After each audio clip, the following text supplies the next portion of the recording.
जब हमारे देश में ईवीएम बनी नहीं, ठीक, दूसरे देश की ईवीएम बनी हुई है, तो फिर उस देश में ईवीएम से चुनाव नहीं होता, हमारे देश में उससे चुनाव क्यों हो रहा? जब जनता भी इस बात को कह रही है और लोग भी कह रहे हैं इस बात को, क्यों हो रहा है? चुनाव नहीं होना चाहिए ना ईवीएम से। क्यों नहीं आप ईवीएम को हटा रहे? क्यों आप ईवीएम को आगे लेके आ रहे? बहुत ही ज्यादा लोकतंत्र खतरे में और गरीब उससे भी ज्यादा खतरे में। मैं अपने राष्ट्रपति से अनुरोध करती हूँ, हाथ जोड़ करके निवेदन करती हूँ कि ईवीएम को हटाया जाए और जितनी विपक्ष में पार्टियां हैं उनसे अनुरोध करती हूँ कि ईवीएम का बहिष्कार करें। हम इनके दिए हुए सर्टिफिकेट के हिंदू हैं, हम हिंदू नहीं है, हम हिंदू हैं, सनातन धर्म वाले, भारतीय जनता पार्टी वाले नहीं है। 8 साल से इन्होंने क्या किया उन कश्मीरी पंडितों के लिए, या सिर्फ उनके दुख को हरा किया? और दूसरी बात, ये इस बात का जवाब देवे, इतनी बार इनकी सरकार आई, इन्होंने क्या किया उन पंडितों के लिए? ठीक, इन्होंने क्या किया 8 साल से? अब इनकी सरकार है, केंद्र में सरकार है ना, वो जवाब देवे कि 8 साल से आपकी सरकार है, कि आपने फिल्म लॉन्च तो हो गई है, उसके बाद इस चीज को देख लिया, बड़े बड़े नेता बातें दे रहे हैं। नमस्कार, मैं दानिश अंजार और आप देख रहे हैं पीआरबी। हमारे साथ लंबे समय बाद, और ये कह लें कि चुनाव बाद, पूनम पंडित का ये पहला इंटरव्यू है जिसमें वो हमसे एक्सक्लूसिव बातचीत करेंगी। पहले तो सबसे पहले तमाम देशवासियों को होली की जो है ढेर सारी शुभकामनाएं, और पूनम पंडित जी आपको भी हैप्पी होली। थैंक यू, आपको भी ढेर सारी शुभकामनाएं होली की, और जितने भी लोग देख रहे हैं चैनल को, और सभी देशवासियों को होली की बहुत सारी बधाई। चुनाव संपन्न हो गया, नतीजे आ गए, सब कुछ हो गए। अब जो तमाम जो विपक्ष है वो ईवीएम को लेकर बड़ी चीज़ कह रही है कि ईवीएम का कहीं ना कहीं, जिस तरह से बनारस में ईवीएम देखा गया, तमाम जगह ईवीएम का विरोध चल रहा है, और सुप्रीम कोर्ट से लेकर चुनाव आयोग तक जाकर के विपक्ष जो है वो कह रहा है कि इस पर संज्ञान लेना चाहिए। हालांकि इस तरह का कोई मामला नहीं हुआ, योगी जब शपथ लेने वाले।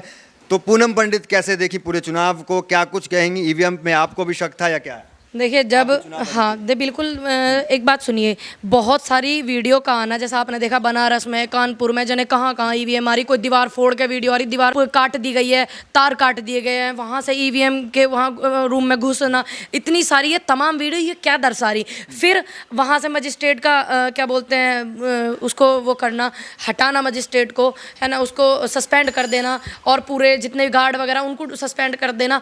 तो ये क्या है? आप इसको क्या कहोगे? हम भी यही बोलेंगे ना जो हम देख रहे हैं। फिर जब हमारे देश में ईवीएम बनी नहीं, ठीक, दूसरे देश की ईवीएम बनी हुई है, तो फिर उस देश में ईवीएम से चुनाव नहीं होता, हमारे देश में उससे चुनाव क्यों हो रहा? जब जनता भी इस बात को कह रही है और लोग भी कह रहे हैं इस बात को, तो क्यों हो रहा है? चुनाव नहीं होना चाहिए ना ईवीएम से। फिर चुनाव होने के बाद में कोर्ट तक लोगों का पहुंचना, कोई वैसी कोर्ट तक नहीं पहुंच जाएगा। चुनाव भी हो गया। लोग कहते हैं कि जब चुनाव से पहले विपक्ष ईवीएम का विरोध क्यों नहीं करती है? चुनाव बाद जब हार जाती है तो ईवीएम पहले ही हो रहा है। मुंबई के एक भाई हैं, वो बहुत पहले से ईवीएम का विरोध कर रहे हैं, और वो कोर्ट में मामले को लेकर गए कि ईवीएम को कोई छेड़ नहीं सकता, ये नहीं कर सकता, हैक नहीं कर सकता, वो नहीं कर सकता, आप करके दिखाओ, लेकिन बिना हाथ लगाए कैसे कर सकता कोई? एक बंदा मुंबई से इतनी मेहनत कर रहा, और चलो हमने चुनाव अब लड़ा, लेकिन जब हम किसान आंदोलन में बैठे थे, जब बंगाल में चुनाव थे, तभी से ही ईवीएम का वो चल रहा, जोर चल रहा, ईवीएम को हटाने की बात करी जा रही। जनता ईवीएम हटाना चाहती है, जनता की मर्जी ना, वो वोट रोटी पे करेगी या फिर ईवीएम से करेगी या बैलेट पेपर से करेगी, वो जनता की मर्जी है ना, तो वोट जनता ही तो डालती है। तो इसमें इतनी सारी दुविधाएं क्यों? फिर एक ईवीएम से जो चुनाव होता है ना, पूरे देश का चुनाव एक दिन में हो जाएगा नहीं? फिर भी हमारे उत्तर प्रदेश में 7 चरणों में चुनाव क्यों करा गया, जबकि ईवीएम से पूरे देश का चुनाव एक दिन में हो जाएगा? 7 चरणों में क्यों करा? तो ये चीज़ें झोल करती हैं। तो इन झोलों को समझने की ज़रूरत है। जब जनता भी कह रही है, विपक्ष भी कह रहा है, तो आपको दिक्कत क्या है? आप तकलीफ बताओ ना क्या है। तो बिल्कुल है। और ये ईवीएम का ये सब गड़बड़ाना, ये आप छोटी बात मत समझो, ये लोकतंत्र की हत्या, ये षड्यंत्र है बहुत बड़ा, जिससे आने वाले समय में जनता को ज़्यादा तकलीफ होगी। नेताओं को इतनी नहीं होने की, चाहे वो नेता कोई से भी हो, आज है नहीं है, कल होंगे नहीं होंगे, क्या फ़र्क पड़ रहा है? लेकिन उससे भी ज़्यादा जो खतरनाक चीज़ है, ये जनता के लिए है। जनता अपनी वोट अपनी मर्जी से नहीं डाल सकती, फिर क्या कर लोगे आप? जब इतना बवाल उठ रहा है ईवीएम पे, तो क्यों नहीं आप ईवीएम को हटा रहे? क्यों आप ईवीएम को आगे लेके आ रहे? रही बात और राज्यों के चुनाव की, पंजाब में चुनाव हुए, वहां पे इनको सीटें चाहिए ही नहीं होती, क्योंकि इतनी सीटें पंजाब में नहीं है, 20-25 सीटें पंजाब में सारी, तो ये वहां का जो साइड ही रख देते हैं, ठीक। लेकिन ईवीएम के थ्रू इनको पूरे देश चाहिए, पंजाब को साइड कर देते हैं, जिन राज्यों में इनकी सरकार अभी फिलहाल नहीं है। तो मतलब आप मानते हैं कि ईवीएम से निष्पक्ष चुनाव नहीं होगा? बिल्कुल नहीं हो पाता है। मैंने तो क्या बोलते हैं, जिस दिन चुनाव था मैंने तो उस दिन भी बहुत सारी बातें बोली वहाँ पे, जिस दिन ताले खुले गए। लेकिन क्या कर सकते हैं, हम ही बोल रहे हैं ना। मुद्दे कौन उठा रहा है? कांग्रेस मुद्दे उठा रही है। और मुद्दे क्या? बेरोजगारी के मुद्दे कांग्रेस उठा रही है, गरीबी के उठा रही है, किसानों को उठा रही है, मजदूरों को उठा रही है, बेटियों को उठा रही है। तो हम ही उठा रहे, ईवीएम के भी हम ही उठा रहे हैं। मैं जितने भी विपक्ष है मैं उनसे भी अनुरोध करूंगी, जितनी भी पार्टी हैं, कि आप क्यों नहीं आप ईवीएम के लिए आवाज़ उठाते। मैं अपनी पार्टी से भी अनुरोध करती हूँ कि आप जैसे ईवीएम के लिए आवाज़ उठा रहे हैं, पूरा जोर आवाज़ उठनी चाहिए। और बिल्कुल होना चाहिए, इसमें क्या दिक्कत है? क्या आप आंदोलन भी नहीं कर सकते? विपक्ष कह रही है, जो बीजेपी जो है जो सत्ता में, वो कह रही है कि आप मुद्दा विहीन थे, आपके पास कोई मुद्दा नहीं था चुनाव लड़ने का, हमने शिक्षा पे, रोजगार पे चुनाव लड़ा, हमें जीत दी जनता ने। इन्होंने ईवीएम पे चुनाव लड़ा, सबको पता, मुझे भी पता, आपको भी पता हो, ठीक है। डबल इंजन का क्या विकास था? अगर डबल इंजन का विकास होता तो होर्डिंग दिल्ली में नहीं लगते, योगी जी के यूपी में लगते। बेरोजगार जो अभी देखे नहीं लड़कों पे कितने डंडे बजाए थे, वो भूल गए क्या वो आलम? क्या किसान इनको लखीमपुर से जिता देता?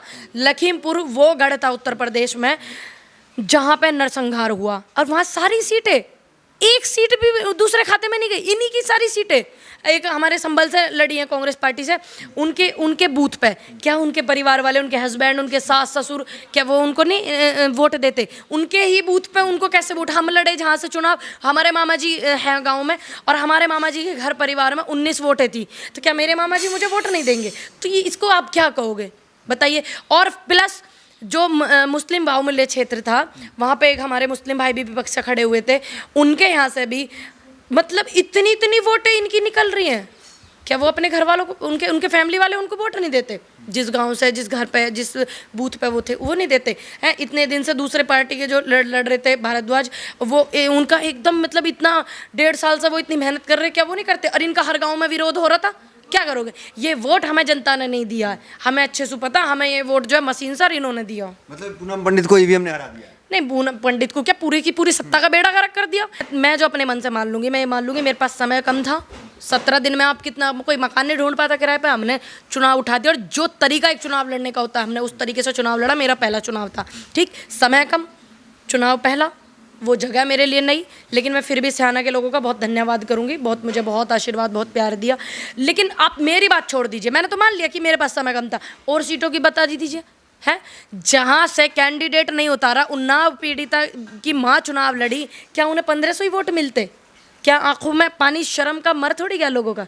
नहीं, उनको वोट दिए पार्टी ने। बीजेपी के जो उप मुख्यमंत्री वो भी तो हार गए, मौर्य जी, आप ये नहीं देख रहे? उनके भी तो लोग हार रहे हैं। ये सिर्फ एक लॉलीपॉप देने वाली बात है, ताकि लोगों को ज़्यादा भ्रमित ना हो सके, ताकि लोग ज़्यादा ना इस बात को समझ सके। ये भ्रमित कर रहे हैं ताकि वो ये ना कह सकें कि इनके तो सारे जीत रहे हैं, इनके तो सारे जीत रहे हैं, ऐसे ना कह सकें। वो सिर्फ एक लॉलीपॉप देने वाली बात है। तो क्या आप क्यों नहीं हटा रहे? अब आने वाले समय में किसी राज्य में चुनाव हो, आप हटाइए, चाहे कोई भी कहे ईवीएम के लिए, कोई भी कहे, चाहे पक्ष कहे चाहे विपक्ष कहे, आप क्यों मान रहे हैं? मैं तो राष्ट्रपति जी से अनुरोध करूंगी, आप क्यों नहीं हटा रहे? आप देश के पहले नागरिक हैं, अब आपके हाथ में ये बात आ रही तो आपको हटाना चाहिए।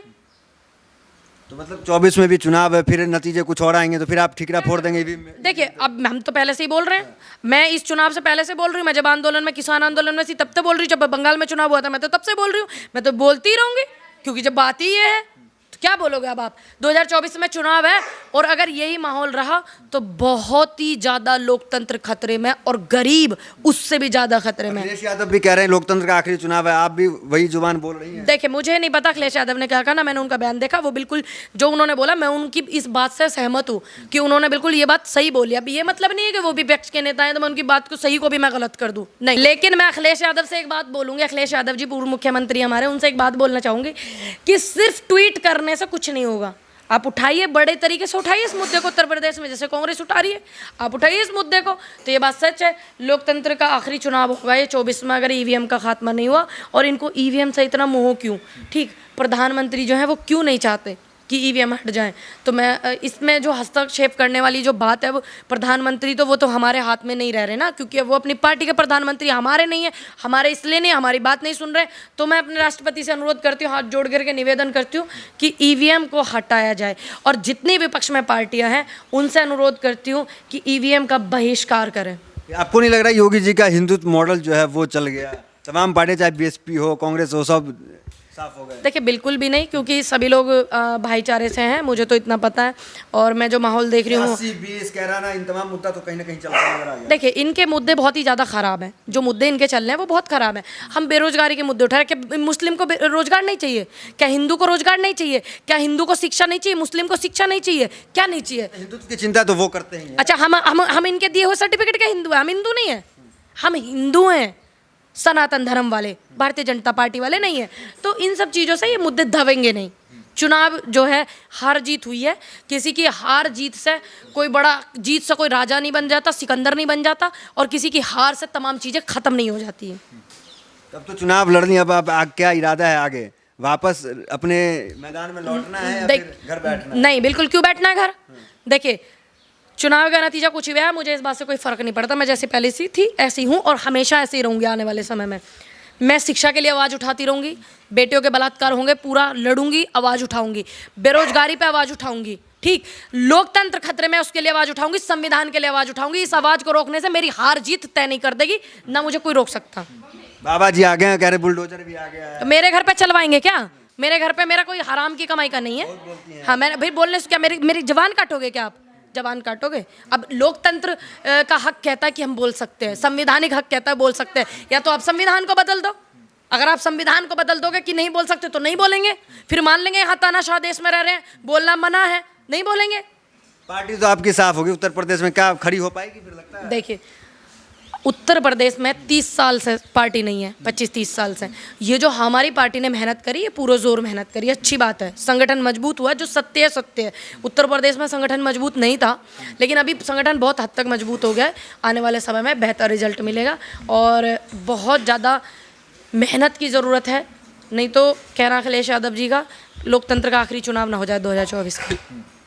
तो आगे क्या कुछ फिर चुनाव लड़ेंगी पूनम पंडित, फिर क्या कुछ करेंगी आगे? कुछ बताया, जनता चाह रही कि पूनम पंडित कहीं बैठ तो नहीं जाएंगी? नहीं, मैं बैठने वालों में से नहीं हूँ, क्योंकि बैठते वो लोग हैं जो खाकर बैठ जाते हैं। बैठने वालों से मैंने जिस तरीके से मेरी पार्टी मुझे आगे बोलेगी। देखिए कांग्रेस ने मेरे देश को बहुत कुछ दिया, कांग्रेस को देश ने बहुत कुछ दिया, जनता को बहुत कुछ दिया, जनता ने कांग्रेस को बहुत कुछ दिया, और कांग्रेस पार्टी ने शहादतें दी हैं। ठीक है, तो बिल्कुल कांग्रेस में रहेंगे। तो चुनाव के इतने दिनों बाद मीडिया से दूर रहना, ये क्या मकसद था? मुझे इतनी नहीं पता, क्योंकि मैं अपने घर पे थी। आपको भी पता होगा, आप लोग फ़ोन कर रहे हो, तो फिर मैं घर पे थी, आप लोग घर आए हो। मीडिया से बच रही थी क्या? मीडिया से क्यों मीडिया से कैसे बच जाऊंगी? अगर मीडिया से बच जाती तो आपको इंटरव्यू थोड़ी ना देती, आपको बाहर से नहीं मना करा देती, क्यों इंटरव्यू देती बताइए? तो अपने घर में अभी चुनाव के बाद में मेरा घर का भी सिस्टम थोड़ा ख़राब हो गया है, क्योंकि मैं अपने परिवार की जिम्मेदार हूँ, तो मैं थोड़ा उस चीज़ में भी लग गई, क्योंकि मेरे घर पैकेटें नहीं आते हैं, मेरे घर नहीं आते पैकेट। मुझे अपने घर का रसोई चूल्हा भी चलाना होता है, तो मुझे अपने घर का काम भी देखना होता है। मेरी माँ है वो भी देखनी होती है, मेरे यहाँ नौकर चाकर नहीं है, घर परिवार सारा सिस्टम देखना होता है। इसलिए दूर रही मीडिया से? मीडिया से नहीं, मैं अपने घर हूँ, मीडिया ही मुझसे दूर रही। अब आप आए हैं और लोग आएंगे, उनको इंटरव्यू दे दूंगी। अच्छा, लेकिन आवाज उठाती रहेंगी? बिल्कुल उठाती रहूंगी। एक फिल्म आई है द कश्मीर फाइल, आपने देखा, कैसी लगी, पसंद आई? देखिए जो फिल्म आई है उस फिल्म में इतनी दुख की बातें दिखाई गई है, ठीक है, लेकिन बहुत सारे लोग बोल रहे हैं कि एक तरफा दिखा दिया।